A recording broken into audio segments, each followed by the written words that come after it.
प्रिय बच्चों, आपका स्वागत है। आज हम लोग मैथ्स की वर्कशीट नंबर 7 करने जा रहे हैं। कक्षा 8वीं की वर्कशीट है। आज हम लोग इस वर्कशीट में हम लोग परिमेय संख्याओं की पहचान के बारे में पढ़ेंगे। हम लोग आज वर्कशीट नंबर 7 और वर्कशीट नंबर 8 का कंप्लीट सॉल्यूशन देखेंगे। वर्कशीट 8 में हम लोग संख्या रेखा पर प्रदर्शन के बारे में देखेंगे या कैसे हम संख्या रेखा को प्रदर्शित करते हैं उसके बारे में जानेंगे, और हम उसके पहले परिमेय संख्याओं की पहचान को पढ़ते हैं। तो प्रिय बच्चों, अगर आप चैनल में नए हों तो इसके पहले के भी वीडियो सभी कक्षाओं के हम लोगों ने 6वीं 7वीं 8वीं के जो आपको ब्रिज कोर्स जो मिला है, आपको लर्निंग आउटकम्स जो मिला है और एडग्रेड अभ्यास पुस्तिका जो भी मिली उसका कंप्लीट सॉल्यूशन प्रोवाइड करा दिया है। उसके लिए आप हमारे चैनल के प्लेलिस्ट में जाके देख सकते हैं, वहाँ पर आपको कंप्लीट सॉल्यूशन मिल जाएगा। आज हम लोग परिमेय संख्याओं की पहचान पढ़ने वाले हैं। उसके पहले अगर आप चैनल में नए हो तो चैनल को सब्सक्राइब कर लीजिए, लाइक कीजिए और दोस्तों के साथ शेयर भी अवश्य कीजिएगा। तो यहाँ पर देखें और समझें, हम थोड़ा सा परिमेय संख्याओं के बारे में जानते हैं। वह संख्या जिसे हम P/Q के रूप में व्यक्त कर सकते हैं या किया जा सकता है, जहाँ P और Q पूर्णांक है और Q 0 के बराबर नहीं है, तो ऐसी संख्या परिमेय संख्या कहलाती हैं। जैसे यहाँ पर हमें उदाहरण दिए गए हैं परिमेय संख्याओं के। परिमेय संख्या ऋणात्मक, धनात्मक, शून्य कुछ भी हो सकती है, जैसे यहाँ पर दी गई है, सभी क्या हैं, परिमेय संख्या हैं। यहाँ पर परिमेय संख्याओं के न्यूनतम रूप दिए गए हैं। यहाँ पर आपको दिख रहा होगा 4/6 है, तो हम 4 को लिख सकते हैं 2 × 2 और 6 को लिख सकते हैं 2 × 3। 1 2 से 1 2 को यहाँ पर काट दिया है तो 2/3 ही बचा है, तो ये 2/3। इसी प्रकार आगे भी आपको एक एग्जाम्पल दिया गया है। हम लोग इन एग्जाम्पलों को देखते हुए यहाँ पर जो प्रश्न दिए गए हैं उनका कंप्लीट सॉल्यूशन देखते हैं। तो हमें कह रहा है निम्नलिखित परिमेय संख्याओं को उनके न्यूनतम रूप में लिखिए। तो हम लोग यहाँ पर देखिए एक एग्जाम्पल दिया गया है आपको, 12/20 लिखा है। तो 12 के इस प्रकार से हम लोग गुणनखंड करें, तो 12 के गुणनखंड करें तो 2 का देंगे तो 2 × 12, फिर दिए 2 का तो 2 × 6 और फिर 3 × 3। तो देखिए 2 × 2 × 3, तो यहाँ पर देखो 2 × 2 × 3 लिखा हुआ है, ये 12 के हो गए। उसी प्रकार 20 के निकालें तो 2 × 2 × 5 आता है। तो 1 2 से ये 2 कट गया, ये वाले 2 से ये 2 कट गया, तो यहाँ पर 3/5 बचा। तो यहाँ पर क्या लिख सकते हैं हम, 3/5। इस प्रकार से प्रश्न का उत्तर हो जाएगा।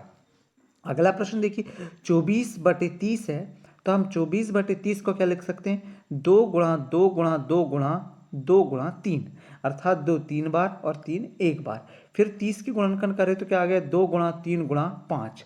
ये वाले 2 से ये 2 कट गया, ये 3 से 1 3 कट गया। अब ऊपर बचा 2 × 2, तो 2 × 2 ये दोनों क्या हो गए, 4 हो गए, और नीचे 5 बस बचा है ये वाला, तो ये 5 आ जाएगा।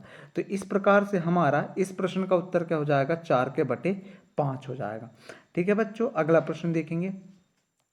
अगला प्रश्न क्या है आपके सामने, अगला प्रश्न है आपके सामने 6/18। तो 6 को हम क्या लिख सकते हैं, 2 × 3, और 18 को लिख सकते हैं 2 × 3 × 3 × अब देखिए 18 के हम गुणनखंड करके बताते हैं। ये आया 2, 2 से 2 × 18, फिर 3 का 9, इस प्रकार से 3 × 3, अर्थात 2 × 3 × 3। तो देखिए हमने 2 × 3 × 3 लिखा, तो यहाँ से 2 से 2 कट गया, 3 से 3 कट गया, तो 1/3 क्या आ गया, हमारे इस प्रश्न का उत्तर आ गया। अगला प्रश्न देखेंगे। अगला प्रश्न क्या है हमारा, अगला प्रश्न है हमारा ऋण 12/20। तो यहाँ पर देखिए ऋण 12 है, तो ऋण ये हमने सामने रख दिया। 12 के गुणनखंड करें हमने तो 2 × 2 × कितना आया, 3 आया। 20 के गुणनखंड करें तो क्या आ गया, 2 × 2 × 5। तो ये 2 से ये 2 गया, ये 2 से ये 2 गया, तो यहाँ पर ऋण था, ये ऋण बचा, और ऊपर की तरफ 3 बचा, तो ये 3, और नीचे की तरफ 5 बचा, तो ये 5। इस प्रकार से इस प्रश्न का उत्तर कितना आ गया, ऋण 3 कितना आ गया, 5 आ गया। अगला प्रश्न देखेंगे। अब यहाँ पर अगला प्रश्न कह रहा है निम्नलिखित के समतुल्य 2 परिमेय संख्याएं लिखिए। हमें निम्न के समतुल्य 2 परिमेय संख्या लिखना है, मतलब कि उसी के बराबर होना चाहिए। जैसे कोई संख्या दी गई है, अगर उसे काट पीट भी करें तो वह अपने पुराने रूप में आ जाए, जो नया रूप बना है हमने उससे। तो देखिए 2/3 हमारे पास यहाँ पर एक परिमेय संख्या दी गई है। इसको हम लोग 2 से ऊपर में, मतलब कि इसमें हम 2 से ऊपर भी गुणा कर देते हैं और नीचे भी 2 से गुणा कर देते हैं। तो ये कितना हो गया, 2 दूनी 4 और 3 दूनी 6। तो देखिए यहाँ पर 4/6 आ गया। अब हम इस 2/3 को पुनः 3 गुणा, मतलब कि 3 ऊपर भी और 3 नीचे से गुणा करते हैं, तो 3 दूनी 6 हो गया, और ये तीतर का कितना आ गया, 9।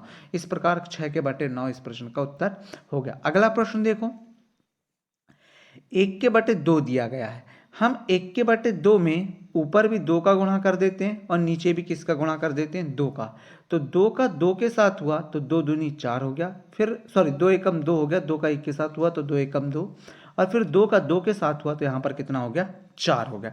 इसी प्रकार देखिए 1/2 को ऊपर भी 3 से गुणा करें और नीचे भी 3 से गुणा करें तो ये हो गया 3 एकम 3 और ये हो गया 3 दूनी 6, अर्थात इसका उत्तर कितना हो गया, 3/6। हमें समतुल्य ज्ञात करना है। समतुल्य ज्ञात करने के लिए हम लोग ये कर रहे हैं कि आपस में इन दोनों का क्या कर रहे हैं, गुणा कर रहे हैं। जैसे ऊपर नीचे 2 का कर रहे हैं तो यहाँ पर ऊपर नीचे 3 का, मतलब कि उसी के बराबर हमको भिन्न प्राप्त करना है। प्लीज़ बच्चों, अगर आप चैनल में नए हो तो चैनल को सब्सक्राइब कर लीजिए, क्योंकि इसी प्रकार के वीडियो हम लोग बनाते रहते हैं जिससे कि आपकी वर्कशीट पूरी कंप्लीट हो जाए और आपको पूरा कंप्लीट सॉल्यूशन बहुत अच्छे समझते तरीके से मिल जाए। और इसी प्रकार हम सभी सब्जेक्ट के भी वीडियो आपके बनाते हैं, तो उन्हें भी आप हमारे प्लेलिस्ट में जाके चैनल को सब्सक्राइब करके अगले आने वाले वीडियो के लिए नोटिफिकेशन प्राप्त कर सकते हैं। अगर आपको इसकी पीडीएफ चाहिए तो आपको डिस्क्रिप्शन में मिल जाएगी, वहाँ से लिंक पे आप ज्वाइन कर लीजिएगा। वहाँ पर आप टेलीग्राम चैनल पे जैसे ही ज्वाइन कर लेंगे तो आपको वहाँ पर टेलीग्राम चैनल पे इसकी लिंक मिल जाएगी। अगला प्रश्न देखिए, ऋण 2/5। अब यहाँ पर ऋण 2/5 में भी देखिए ऊपर नीचे 2 का गुणा कर दिए तो 2 दूनी 4 ऋण है तो ऋण आ गया, और 5 दूनी 10, ये 10 आ गया। अब ऋण 2/5 में पुनः हम लोग 3 गुणा 3 का गुणा करें, 3 मतलब कि ऊपर भी 3 नीचे भी, तो 3 दूनी 6 तो ऋण का कितना हो गया, 6, और 5 दिया कितना हो गया, 15। इस प्रकार से इस प्रश्न का भी उत्तर हो गया। अगला प्रश्न और अंतिम प्रश्न देखिए, इसके बाद हम अगली वर्कशीट करेंगे। ऋण 6/10 है तो ऋण 6/10 में ऊपर भी 2 का गुणा नीचे भी 2 का गुणा करें तो ये हो गया 6 दूनी 12 और ये हो गया 10 दूनी 20। ये ऋण था तो ये ऋण सामने लगा दिया। फिर है ऋण 6/10 में हमने ऊपर भी 3 का और नीचे भी 3 का गुणा करा है, तो यहाँ पर देखिए ऊपर भी 3 का और नीचे भी 3 का गुणा करने पर यहाँ पर हमें क्या प्राप्त हो रहा है, यहाँ हमें प्राप्त हो रहा है 6 3 18 और 10 दिया 30। इस प्रकार से इस प्रश्न का उत्तर कितना हो गया, ऋण 18/30। वर्कशीट नंबर 8 है। यहाँ पर देखिए आपको 3/4 को संख्या रेखा पर प्रदर्शन दिखाया गया है। हमें परिमेय संख्याओं का संख्या रेखा पर प्रदर्शन करना है। तो 3/4 है, अर्थात हम 0 और 1 के बीच में 4 भाग बना लेंगे। तो यहाँ पर देखिए हमने 0 से 1 के 1 2 3 4 इस प्रकार से 4 भाग बना लिए। तो हमें 3/4 में संख्या रेखा का प्रदर्शन करना है 3/4 का। तो देखिए तीसरे भाग पर आके हमने 3/4 लिख दिया है, वही संख्या रेखा पर 3/4 है। हम लोग एक्सरसाइज पे चलते हैं और एक्सरसाइज पे ध्यान दीजिए। निम्नलिखित परिमेय संख्या को संख्या रेखा पर निरूपित करें। पहली है 3/5, दूसरी है ऋण 5/8 और तीसरी है 2/7। तो हम लोग 0 से 1 के बीच में पहले 5 भाग बना लेते हैं। तो देखिए 1 2 3 4 5 इस प्रकार से 5 भाग बन गए। हमें 3/5 को प्रदर्शित करना है, तो तीसरे भाग को हम देखते हैं 1 2 3, कहाँ आया तीसरा भाग, ये आया। यहाँ पर हम लोग क्या लिखेंगे, यहाँ लिखेंगे हम 3/5। इस प्रकार से हम इसको लिख देंगे। अगले प्रश्न को देखिए, अगला प्रश्न क्या है, ऋण 5/8। हम दूसरे प्रश्न के 8 भाग बनाएंगे और ऋण की तरफ जाएंगे। तो देखिए हमने यहाँ पर ये ऋण की तरफ आके पूरे 5 भाग बना दिया है, सॉरी 8 भाग बना दिया है। 8वें भाग में से हम लोग 5वें भाग को देखेंगे और 5वें भाग को हम संख्या रेखा पर प्रदर्शित कर देंगे।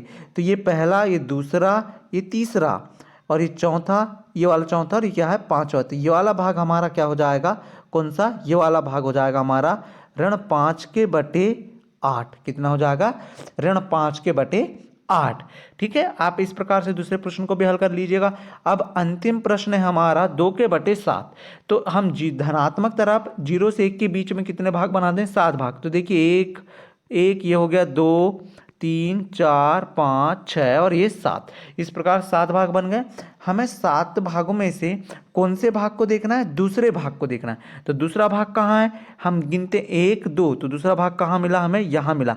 हम इसे क्या लिख देंगे, 2/7। ये हमारा कौन से नंबर का संख्या रेखा प्रदर्शन हो गया, तीसरे नंबर का, 2/7।